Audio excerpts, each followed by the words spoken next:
नमस्कार दोस्तों, साहित्य ज्ञान क्लासेस में हार्दिक स्वागत है आपका। आज के सत्र में हम अध्ययन कर रहे हैं नाथ मत एवं साहित्य। इससे पहले हम सिद्ध साहित्य के सिद्ध रचनाकार एवं उनकी रचनाओं का अध्ययन कर चुके हैं। आज के सत्र में हम नाथ साहित्य, उनकी रचनाएं, प्रमुख नाथ गोरखनाथ का समय, गोरखनाथ की प्रमुख रचनाएं और डॉक्टर रामकुमार वर्मा और गोरख सिद्धांत ने कौन कौन से 9 नाथों की संख्या मानी है, वो कौन कौन से हैं, तो इन सभी तथ्यों पर हम बात आज के सत्र में करेंगे। तो चलिए शुरू करते हैं। नाथ मत एवं साहित्य। कुछ कथन हैं विद्वानों के जिनसे नाथ संप्रदाय के बारे में बताया गया है कि नाथ संप्रदाय क्या है। आचार्य हजारी प्रसाद द्विवेदी जी कहते हैं,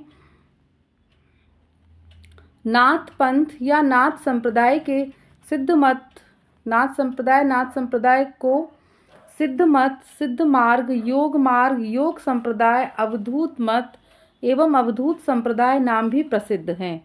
ये इनकी जो कबीर पुस्तक है उससे ये लिया गया है।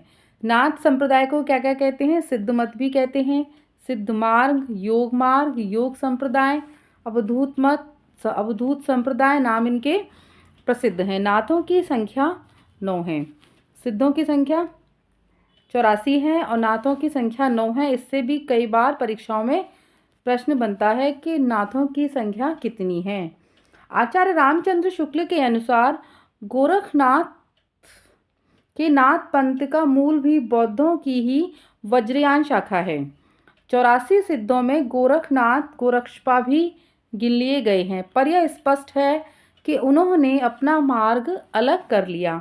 यह कथन है आचार्य रामचंद्र शुक्ल का कि बौद्धों की जो शाखा थी वज्रयान शाखा, उसमें 84 सिद्ध हैं, उनमें गोरखनाथ भी थे उन सिद्धों में, पर उन्होंने क्या किया, अपना मार्ग अलग चुन लिया। डॉक्टर नगेंद्र कहते हैं, सिद्धों की वाममार्गी भोग प्रधान योग साधना की जो प्रतिक्रिया स्वरूप आदिकाल में नाथ पंथ की हठयोगी साधना उससे प्रारंभ हुई है। राहुल साकृत्यायन के अनुसार नाथ पंथ सिद्धों की परंपरा का विकसित रूप है। नाथ संप्रदाय सिद्धों की परंपरा का ही एक विकसित रूप है। राहुल साकृत्यायन कहते हैं कि जो नाथ पंथ है वो सिद्धों की परंपरा का विकसित रूप है। डॉक्टर रामकुमार वर्मा जी कहते हैं कि नाथों का समय 12वीं सदी से 14वीं सदी तक के अंत का है। नाथों का समय एक कथन है, ये वज्रयान की परंपरा में शैव मत की क्रोध में नाथ साहित्य उत्पन्न हुआ है ना। इनके चरमोत्कर्ष का समय 12वीं शताब्दी से 14वीं शताब्दी तक है। यह पंथ पश्चिम भारत में अधिक प्रचलित था। इस मत के प्रवर्तक गोरखनाथ जी हैं। नाथ पंथियों के अनुसार प्रथम नाथ आदिनाथ माने जाते हैं, जो स्वयं भगवान शिव थे। तो भगवान शिव को इन्होंने आदिनाथ कहा है। नवनाथ गोरख सिद्धांत के अनुसार 9 नाथ कौन कौन से हैं? नागार्जुन, जड़ भरत, हरिश्चंद्र, सत्यनाथ, भीमनाथ, गोरक्षनाथ, चरपटनाथ, जालंधरनाथ, मलयार्जुन। तो गोरख सिद्धांत थे इन 9 नाथों को गिना है। अब आगे है डॉक्टर रामकुमार वर्मा ने 9 नाथ कौन कौन से माने हैं? आदिनाथ, मत्स्येंद्रनाथ, गोरखनाथ, गाहिणीनाथ, चरपटनाथ, चौरंगीनाथ, ज्वालेंद्रनाथ, भरतनाथ और गोपीचंद्रनाथ। तो उनके अनुसार ये हैं और ये हैं, पर लगभग ये सेम ही है, थोड़ा सा उनके नामों में परिवर्तन है। आदिनाथ को संतों ने शिव माना है, जो भगवान शिव हैं है ना, उनको इन्होंने शिव माना है। मत्स्येंद्रनाथ का वास्तविक नाम विष्णु शर्मा माना गया है। उनकी संस्कृत रचना काल ज्ञान निर्णय का संपादन प्रबोध चंद्र बागची ने किया है। अभिनव गुप्त ने अपने ग्रंथ तंत्रालोक में उनकी वंदना भी की है। जो गोरखनाथ जो हैं, इस आदि जो नाथ साहित्य के, नाथ संप्रदाय के प्रवर्तक गोरखनाथ, तो इनके बारे में हम पढ़ेंगे। गोरखनाथ मत्स्येंद्रनाथ के शिष्य थे। गोरखनाथ के गुरु का नाम था मत्स्येंद्रनाथ। उनके समय को लेकर काफ़ी विवाद है। गोरखनाथ राहुल सांकृत्यायन 845 मानते हैं। हजारी प्रसाद द्विवेदी 9वीं सदी और पीताम्बर दत्त बर्तवाल 11वीं सदी मानते हैं। आचार्य रामचंद्र शुक्ल और राम कुमार वर्मा, इनका जो समय है वह 13वीं शताब्दी मानते हैं।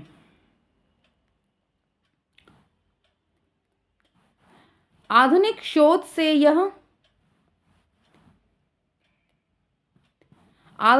से यह पता चला है कि गोरखनाथ जी का समय 18वीं शताब्दी है ना। तो सभी उनके समय को लेकर विवादित हैं, पर उनका समय है वो 18वीं शताब्दी माना गया है। मिश्र बंधुओं ने इन्हें हिंदी का प्रथम गद्य लेखक कहा है। किसको? गोरखनाथ को। गोरखनाथ ने सर्वप्रथम षटचक्र योग मार्ग हिंदी में चलाया। गोरखनाथ की जो रचनाएं, संस्कृत में जो रचनाएं हैं उनकी कौन सी हैं?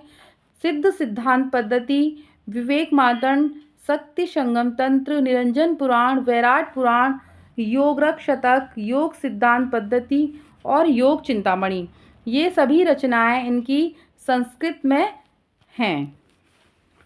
आगे है गोरखनाथ की लोक भाषा की जो कृतियां हैं वह कौन कौन सी हैं? शब्दी, पद, प्राण संकली, शिष्यादर्शन, नरवे बोध, अभय मात्रा जोक, आत्मबोध, 15 तिथि, सप्तवार, मछंदर गोरख बोध, रोमावली, ज्ञान तिलक, ज्ञान चौतीसा, पंचमात्रा, ये सब इनकी लोक भाषा की कृतियां हैं। नाथों का सर्वप्रथम स्थान बालनाथ का टीला है जो नमक की पहाड़ियों के बीच है। नाथों की संख्या 9 है। नाथों ने हठ योग मार्ग का प्रवर्तन किया।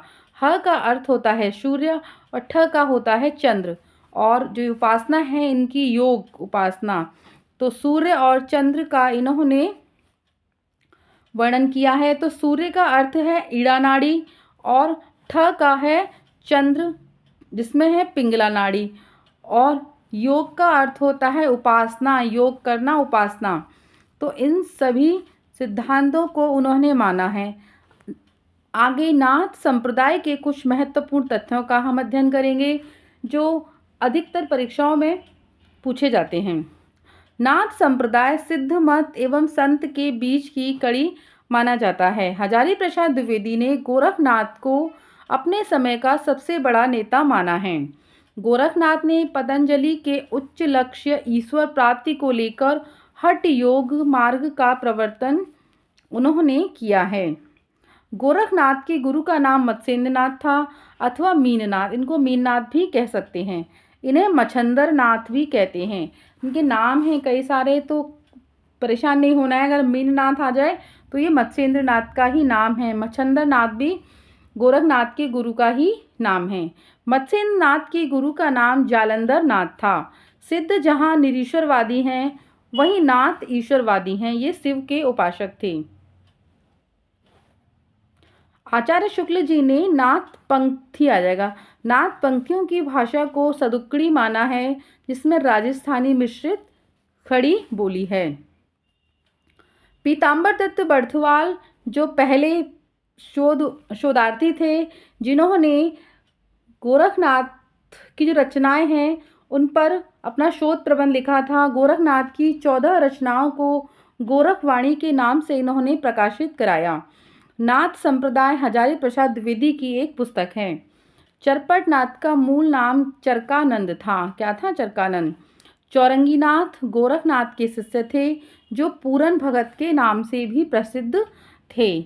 नागार्जुन कौन थे? एक रसायन शास्त्री थे। नाथ योगियों को कनफटा योगी भी कहा जाता है। ये अपने कानों में बड़े बड़े स्फटिक धातु के कुंडल पहनते थे, बहुत ही बड़े बड़े, तो इन्हें कनफटा योगी भी कहा जाता है। तो आज के सत्र में इतना ही। क्लास अच्छी लगी तो लाइक कीजिए, चैनल को सब्सक्राइब कीजिए, शेयर कीजिए। धन्यवाद। और आगे के सत्रों में जुड़े रहिए।